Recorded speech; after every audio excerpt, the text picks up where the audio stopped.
নমস্কার বন্ধুরা, আমি বলুন, আপনারা দেখছেন গ্রিন ভিউ গার্ডেন। আজকের আমার অ্যাস্টেরিয়াসে দেখলাম ফুল ফুটেছে, তো ভাবছি একটু ক্রস পলিনেশন করা যাক। তো কীভাবে করতে হবে চলুন দেখাই। আজকের একটা জিমনো ক্যালসিয়াম আর অ্যাস্টেরিয়াসের মধ্যে ক্রস পলিনেশন করব, চেষ্টা করে দেবো যদি এখান থেকে একটা নতুন সিড তৈরি করতে পারি। প্রথমে আমি এই জিমনোর থেকে আমি পোলেনটা নিয়ে নিচ্ছি। এই দেখুন,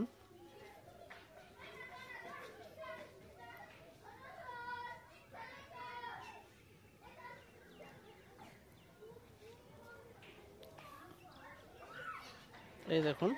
এবারে আমি এর স্টিগমার মধ্যে এবারে অ্যাস্টেরিয়াসের স্টিগমার মধ্যে লাগিয়ে দিচ্ছি। এই দেখুন,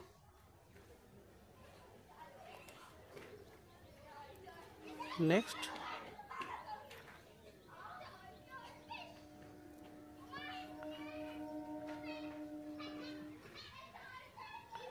অ্যাস্টেরিয়াসের পোলেনটা নিয়ে আমি জিমনো স্টিগমার ভিতরে আমি দিয়ে দিলাম।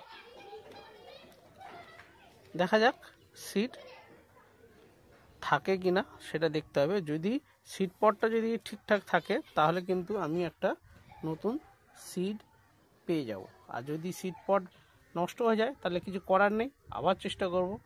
তো প্লিজ কমেন্ট করে জানাবেন আমার এই পলিনেশনটা সাকসেসফুল হবে কি হবে না।